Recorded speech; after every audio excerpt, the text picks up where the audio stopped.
Hello, it's Debbie Gilbert from the Business Awards Show, and I'm also the founder of the Best Business Women Awards and the Best SME Awards.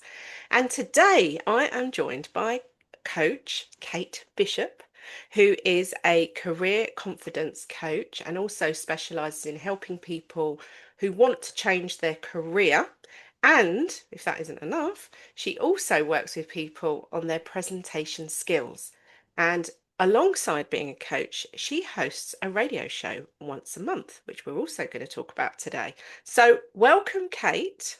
Thank you so much, Debbie. It's absolutely honour, and what a lovely, lovely way to start a Wednesday morning chatting with you. Oh, thank you. Well, the last time I saw you, you were clutching your silver award, standing on stage as one of our best coaches for 2025.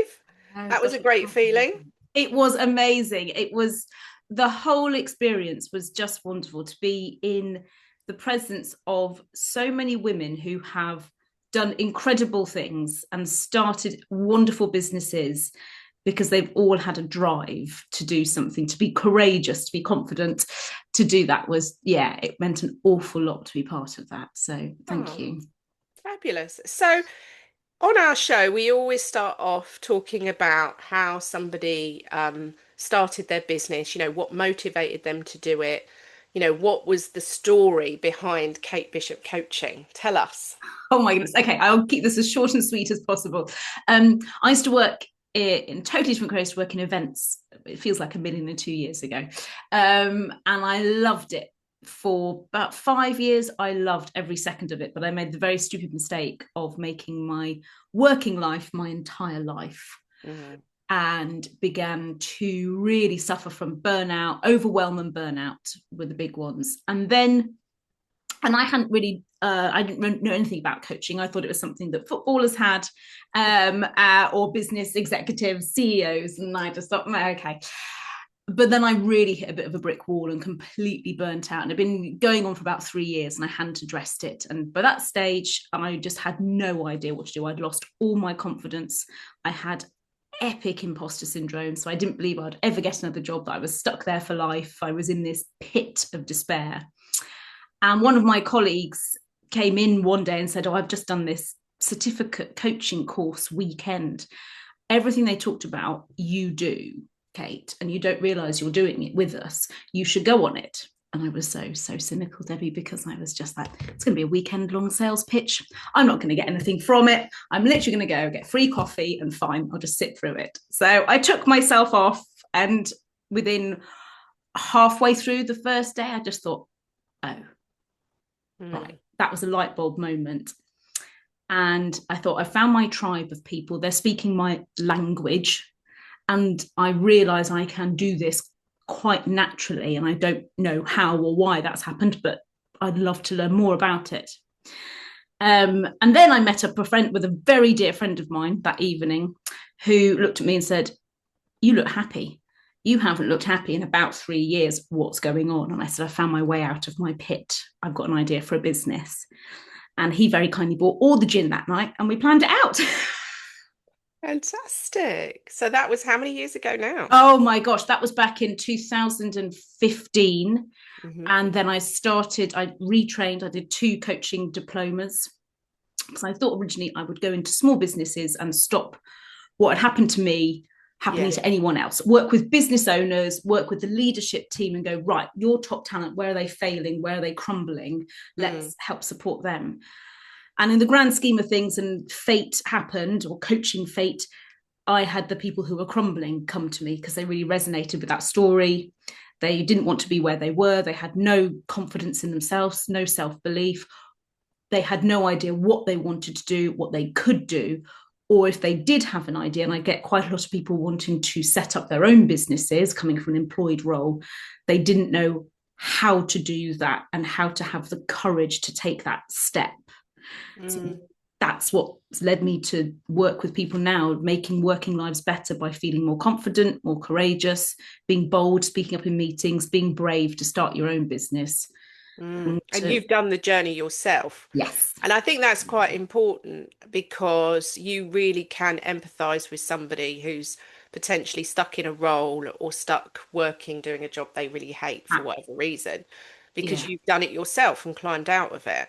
Um, absolutely. so you did the business part-time to begin with, and then you evolved it into full-time.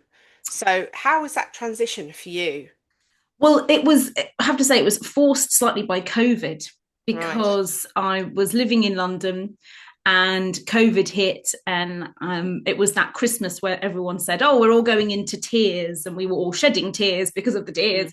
And I did the panicked phone call to my lovely parents, went, if you want me home for Christmas, Mm, uh, I've got to come home now. And yeah. to be completely honest, I came home and then we all went into full lockdown. Like, I never really left. No.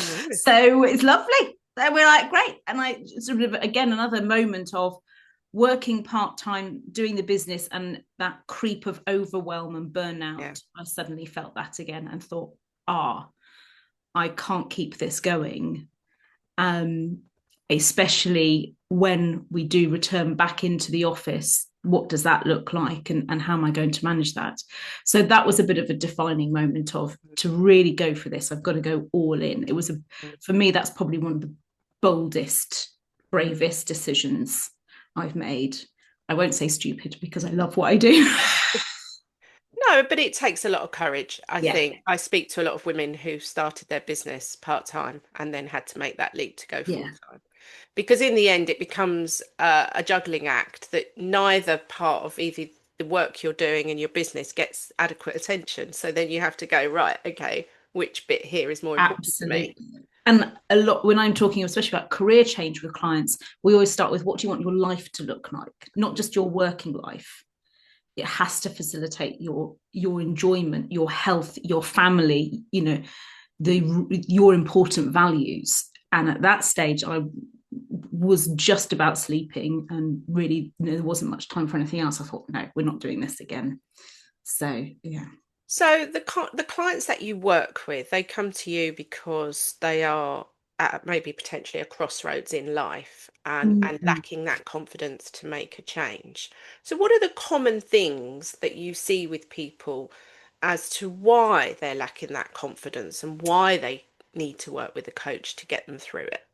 Gosh, there are loads of reasons. I think a big one is they've had a terrible experience at Mm, work. A lot of, toxic companies or toxic teams. mm, Um, it sounds awful, but a lot of bad managers, or a yeah. reshuffle, and suddenly they are with a team of people that they didn't sign up to be with, or they're doing a role that they feel that they've been shoehorned into. Mm, Redundancy. We're yeah. having a lot of redundancies at the moment. I was made redundant. I mean, for me, it was, thank goodness, but it is not a pleasant experience because you are not in control of it. And that can Mm, really knock your confidence. Um, and I think whenever we've had a poor experience at work, because work for most people is all encompassing to a certain extent, a certain part of their working life and day. And it's also part of our identity. If you think about it, whenever you go out to any, especially at the moment, people are going out to socials for Christmas, what do you do? And everybody starts off with their job title, yeah. or kind of what they do, rather than what they do for fun. So when I meet people and they go, oh, well, I think, oh, there's an opportunity here to lift you up and to make your working life better. But I also think, and a lot of my clients say, oh, okay, I've never been a confident person. I've never been the loud voice in the room. I'm an introvert. I'm quiet. I'm shy. And we're given these labels from a very young age that we stick on, and we find it really difficult to peel them off. Mm, And we carry those labels and we keep on living up to them. So if we were shy as a child, chances are we'll be shy at secondary school or at university or college or in our first job. And we never really break out of that. Whereas actually, when you get chatting to these shy, quiet people, you think, wow, they have a lot to say and they are really knowledgeable. They just haven't found their way or their platform to say it. And I love working with those people because they suddenly realize their value. And that is really key. Like whatever career in, you have value. And if that gets knocked, then our confidence is knocked, and we can really go very inward in ourselves and not recognize our full offering to an organization. Yeah, because sometimes it's just finding that spot, that place to shine. I always think Yes. of it like that, that you can move somebody, say, across a garden and they're Yeah. standing in a different spot, and actually that's where they shine. Yeah, Because, absolutely. if you're stuck in like you just said, a toxic team or a job that just doesn't work for you, it is going to affect you, isn't it, over time? You Yeah. are going to start to feel, oh God, I don't want to get up in the morning. What's the point of this? And a Yeah. lot of, I had a pound for everyone. Everyone said to me, okay, I want to work with purpose. Oh my goodness, I would be be a very rich woman, because I think we often lose sight of our purpose. And Mm, once we begin to strip that back, that core ikigai, life's purpose, and you mm, think, actually, where can I take that with the skills, the experience, with my expertise, with all my strengths, with my network that I've created? You think of all of that as your value, you fly, absolutely mm, fly. And I also think there is this sort of society's rule of confidence, or expectation of confidence, is the loud voice in the room, or the big mm. personality, the big persona. And that's just not the case at all. And I feel we've done a bit of a disservice to, and most of us are on the introverted side of that scale. We've done a bit of a disservice to the majority of us by going, well, that's what confidence looks like. And unless you're that, then you're not confident, which is ridiculous. Yeah, that's really true, that, because actually very few people are extremely loud and extremely extrovert. So the majority of us just have to work on getting our voices heard in the Yes. right way without, you don't have to be the loudest person in the room. No, not at all. You just have to be able to communicate your worth, really, Yes. and who Yeah. you really are. So you're working with people who have just been made redundant, but you're also working with people who need help with presentation skills. So Mm-hmm. talk me through a little bit about that. And I think that there's a few sayings around presentation skills that people fear it sometimes more than death. Yes. Yeah, it's something like, and I'm not sure if this is true now, that statistic, but it was a few years ago. It was like 72% of people feared speaking publicly more than they Yeah, feared dying, which is just, crazy. all right, take a breath, everyone. Yeah, I work with quite a lot of business owners, solopreneurs who struggle to be visible in their business. And a lot of that comes down to public speaking and showing up, especially on social media. Mm, And when I talk about public speaking, we're public speaking now because we are mm, speaking openly to each other. That's public speaking. It's having a chat, it's having a conversation. But I feel, again, we tend to heighten this. Our fear overcomes the actual act of doing it. mm. Our fear of looking stupid, not having an answer to the right question, the right answer to questions, stumbling over our words, not being coherent. All of these things play into us. And often it's our imposter syndrome or our negative inner critic going, no, don't do that. That's a risk. You could look like a fool. You could look like you don't know what you're saying. And that could just stops us, blocks us. Whereas if you were to sit and have a chat with that person one to one over a coffee, they would fly. They would just tell you everything you needed to know. I had a wonderful client who's an interior designer, and I am not an interior designer at all. I look at colours and go, oh, that's pretty, put it here. Oh, that's pretty, put it there. She's just, okay, just stop right now. But once I said, well, how do you pattern match and how do you colour and pattern? And she started to talk me through her process. And I said, well, you've got the makings of a workshop there. And she said, no, I Mm. couldn't, Kate. I couldn't do a workshop. Me, a workshop. Well, a month ago, she ran her workshop, Oh, brilliant. which That's is a lovely just story. amazing. But Yeah. it's seeing that value and doing it her way. And I think that's for all of us, rather than having this epic mountain of public speaking, it's actually, what do people need to hear from you? What Mm. have you got to say that needs to be said or understood? How can you guide people? How can you educate them? How can you teach them? How can you support them? Because we all have something that Mm. someone needs to hear and to go, yes. And often people say, oh, well, I'm just saying it along with, in my industry, everyone's saying that. I'm like, yes, but you would say it in a very specific way. Mm. People will go, oh, I understand what you mean now. I get it. I get it when you say it like that. Mm. So And there I is, think it's very linked with the other work you're doing, isn't it? Because, helping people present themselves better will help them to get a job or to start a yes, business. So I guess the whole thing weaves together quite nicely for you, really.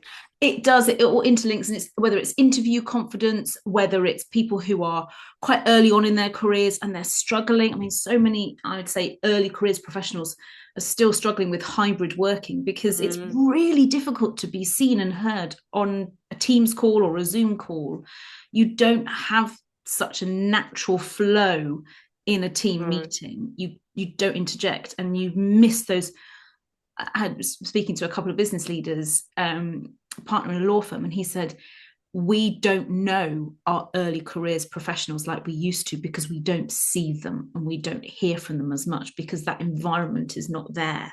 He said, I think we are missing out on noticing and highlighting certain skills and Mm. talent in certain areas, and we don't know, therefore, how to help their careers. I agree. I think there's a huge discord now with hybrid working and Yeah. remote working. Has so many benefits, but it has quite a lot of downsides. Yes. So I think we're going to see more and more issues with that. So Yeah. let's go on and talk about your radio show, because I presume that came out of your love of talking about presenting. Yeah, I just like to talk, Debbie, let's be honest. I mean, I like to talk and I like music. There we go. I was like, oh, Oh, what there can we you do with radio? go. So how did all that come about? And tell Well, us the name of the show and when it gets broadcast. so yes, I have a confidence radio show. It's called the Confidence Collective, and it's Right. with Cotswolds Radio. I'm based in the Cotswolds, and it's the first Monday of every month, and we talk about everything to do with confidence. And I have wonderful guests. We've had a body image confidence coach and boudoir photographer on. Oh, We've had neurodiversity confidence. We've had confidence in front of the camera, financial confidence specifically for women. Big issue, I think, especially of women who've been told, and I think this is not the case necessarily the younger generation, but have been told, oh, well, you just don't worry. I still remember a friend of mine in the village said, oh, I was told, my financial advice was, once you're married, you won't need to worry about money. oh my goodness me. Now, this is a woman who's had an incredibly successful career as a doctor and didn't take that financial advice and has a very supportive husband, but that was the advice that I think has been sort of flooded out there. So I have a mixture of guests and a mixture of what I do, talking about career change and seeing your value and getting over imposter syndrome and all that wonderful stuff. And we play epic confidence boosting tunes I every love. Monday, 3 p.m. You can have a little boogie around your office or your kitchen or wherever you might be and pick up some top tips. And it was all started, again, it came out of COVID, the actual radio station's community radio. And it was especially in quite a rural area, the need for links with a Mm. separated, spread out, isolated, and actually quite lonely community during that time to try and bring people together. And it has just gone from strength to strength, which is wonderful. It is, again, a huge honour to be part of that and to Yeah, and contribute. community radio is a local lifeline for a lot of It people. is. It really is Yeah. important, and we mustn't lose sight of that, I think. So let's go on to talk about awards. Oh, yes. Let's talk about that in a bit more detail. So you won a public speaking award earlier this year, Yes, I did. and then you stepped into the spotlight to enter the Best Business Women Awards. So talk us through what that was like. Okay, so I won this public speaking coaching award in January, which I was not expecting. What a way to start 2025. Mm. And I have to say that gave me a bit of a, funny enough, this for a confidence coach, a confidence boost to go and apply Yeah, for. but you're allowed to have We're moments allowed of to have, lacking everyone's confidence. allowed to have their Yeah, of moment. course. And I was looking around at awards and I think that a lot of people often make the mistake of, or I'll apply to everything and see what Yeah. sticks. See what sticks, yeah. Which is a bit like jobs, really. When I'm working with my career change class, I go, okay, I've applied to everything. I'm like, hold on, where's the strategy here? Yeah, We're you need a just strategy. Totally need a agree. strategy. Mhm. And I think I'd come on one of your very informative webinars earlier in the year. I think it'd been March time. Yeah, it would have been. Yeah. And you had some wonderful guests. You had a few of your award sponsors and I Yeah. think a couple of award Judges. winners. Yeah, and winners. Yeah. And it really just started to hit home of the care and the dedication and the focus that goes into the Best Business Women Awards. And I Mm. thought, yeah, that those are my values. And I've Mm, been in a career where my values were not met. I've mm, created my business based on my values and my mission of, healthy mm, life, healthy career. And I thought, yeah, this is something that is really, really interesting for me, and something I'd like to learn more about and be part of. mm. So I spent a long time on my application. It's a lot of work. It is a A lot of lot work. of work, and a couple of, I think, again in that, and I came to another meeting where it was about application help. Yes, I did a session Great. on, I did a couple. I think I did one on the categories and I did one on questions and one on Yes. evidence. Yeah. Yes. So and that was great. And I think my one tip, if anyone is looking to start their award journey, Mm, is to go through that, listen to mm, your words of wisdom, yeah. attend those sessions, and not be afraid of it, because actually what I found, it really shone a bit of a mirror of my business back to me. I was like, oh yeah, I mean, I every day I get up and go, right, let's make Mondays feel as good as Fridays, let's make working life better.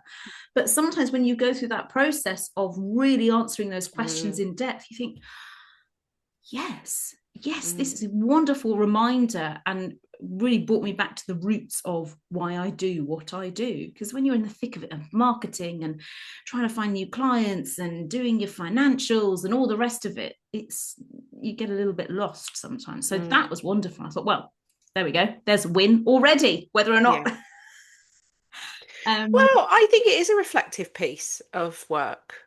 Even if you don't get shortlisted, I think you end up being able to go, oh, actually, I'm doing that really well, but over here I could probably improve. yes, So I think there is a reflective piece of work when it comes to award entries, and you now have a blueprint of all that yeah, information you gathered together, and you could enter other awards with that. And is that your plan? Would you like to enter other I awards? would. I'm actually speaking at a female business summit, which I think they run some awards later on in the year. That's going to be in January. I'm obviously going to be applying again for the Best Business Women Awards.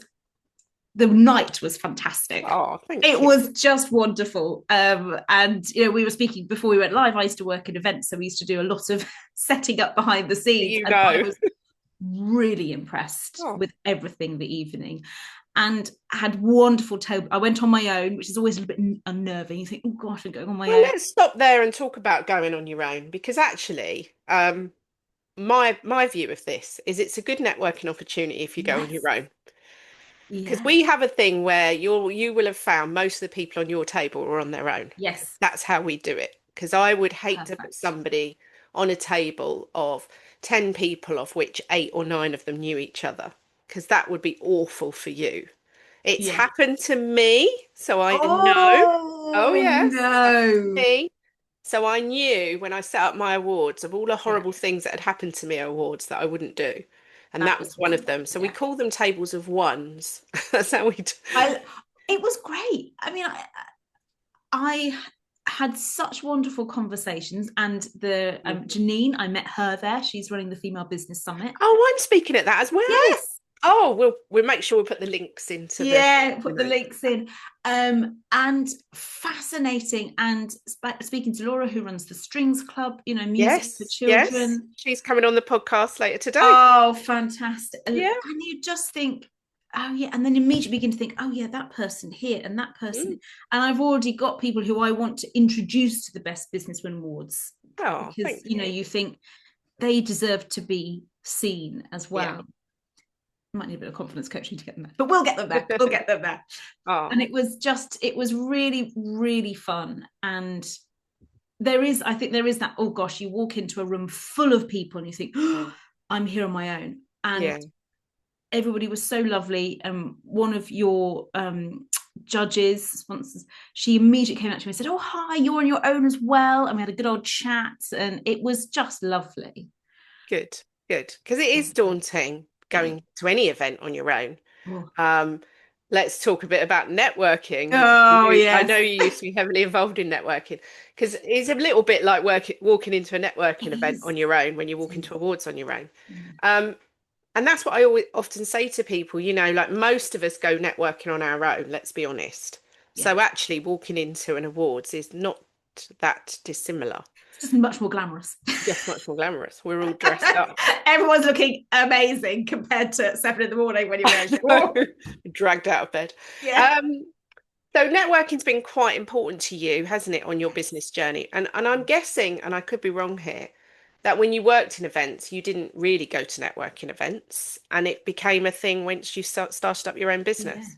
I worked in events, then I moved into more of a sort of HR well-being role in a UX organization. So there was zero networking in that part. But when I started my business, I did know the power of networking. Um, and I have to say, I probably didn't choose the right group. I had a lovely group, but it wasn't the right group for my For you, business. yeah, yeah. That's often a mistake people make, though, It isn't it? is.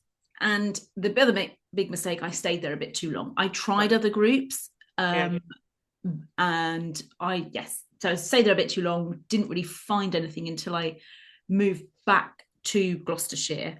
And I have to say, I was like, nothing. I mean, I live in a tiny village. We've got a Yeah. pub. I was like, well, there's a start. We'll go there. But it was when I started with Sterling Networks and Women Mean Business, and tried lots of ones, and I've made contacts that way. But it is very daunting. And I would work with quite a few people in our groups to be like, right, how do you present yourself at networking? And my big tip is be curious. Go and ask about other people. You don't have to talk. Yes, I know generally in networking, you have your 60 seconds, you talk about your business, but that can be beautifully crafted and honed for each group you go to. But the general chit chat, that seems to be the bit where people get really, oh gosh, I've got to stand around and be awkward. And you think, just be curious. Go and ask people, what do they do? How's business? What have been their standout wins of the year? Yeah. Who are their favorite clients? How do they deal with difficult clients? You learn so much. I know, because we all have them. We all have them, and they're still very wonderful, lovely clients at the end of the day, but we just need to learn how to use them. And once you start to be curious, the barriers come down a bit. No, I agree. I think that's such good advice. I think we just have to kind of mentally prepare ourselves when we walk into a room, whatever room that might be, that we don't know anybody. And just have those questions at the back of our minds of what we're going to talk about. Yeah. Really Yeah. And that 60 seconds, if you can just say who you are, what you do, and the reason why you do it. And that reason could be your story, could be a story of someone close to you. It could be because you've seen certain patterns again and again and again. That is your hook. That's when people go, oh yes, that's resonating. Because stories, really, we love stories. We love hearing them. We do like telling them. We do.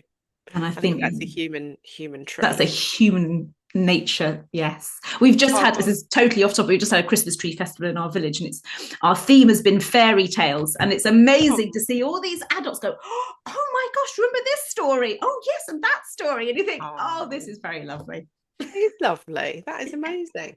So we always finish our podcast with some tips. Now, this could be tips related to your business, or it could be tips around what you've learned on your business journey. So what would you like to share with our listeners? Right. I think a question I get asked a lot, or something that my clients come up against a lot and come to me for, and it's especially the business owners, the solopreneurs, whether they're doing it full-time, whether they're doing part-time, whether they're just putting a toe in the water, they are very afraid of being visible. They're like, oh, I don't want to show up on social media, Kate. Oh, I don't like myself in photos or on videos. I don't like the sound of my voice. We get through this. It's not you, it's your business. And that is what's on show. And I've got a client at the moment, and he went, okay, yes, this is not, yes, the business is about me, but actually everything I'm putting out there is about the business.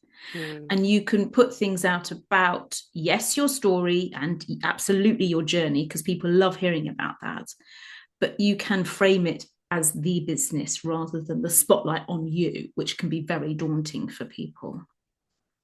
So that's my sort of business visibility tip. Because we do have to put ourselves out there if we want to get seen above all of the noise and all of the. There's so many people out there now. That's what I think. Yeah. And we just have to get more comfortable with it, I think. Yeah. And that's partly is exposure, to keep on doing it, do it in different ways, And you don't have to suddenly start putting a video out every day, or these No. reels, or make it super, flash production style Hollywood intros. It's you telling people what they need to know and what they need to hear. It's your message. It's your message. And I think none of us really like the sounds of our own voice like that. No, when I listen to myself, I'm like, oh God. I'm a trained performer, Debbie. I did that 1,002 years ago. Oh, And even did you? yes, so I use my performer's toolkit to Ah, dive in and help with that. But even to this day, I hate the sound of my own voice. I'm like, oh no, I've got a splashy S. Oh no, that was not oh, the right pitch. So even after all of these years, I'm cringe. But I know that actually it's not, no one's going to sit in there going, oh, I don't like the sound of her voice. They're going to go, what's she talking about? Oh, that's interesting. Oh, yes, that resonates. yeah. Because that's what they're interested in, is actually what you are saying, not what you sound Yes, like. not what isn't you it? sound like. Go for Exactly. that. Yeah. Well, it's been lovely chatting to you. Oh, it's been wonderful. I've learned Thank you. quite a lot today, actually. It's been really, really interesting. So, if you are listening to today's episode, I will make sure that Kate's details are in the show notes and the information about her radio show on Cotswold Radio. And we'll put the details of the summit that we're both speaking at in January. Yes, Um, absolutely. Gosh, I can't wait for that. and I'm pretty sure, Kate, we're going to be seeing you at our awards and other awards in the future. I hope so. I So can't we will be watching your award journey wait. with interest, because we love it. We love it. And we love it when our winners go on to win other awards that are out there, because there's lots of amazing award programs out there. And yes, I was at Janine's awards this year myself and I won Oh, awards. So you should definitely think about entering I them. would. Yes, I think she's got me hook, line, and sinker. She has. Well, have a wonderful rest of your day and Thank you so good luck. much. Good luck on your business journey. Thank you. Thank you so much, Debbie. Thank you.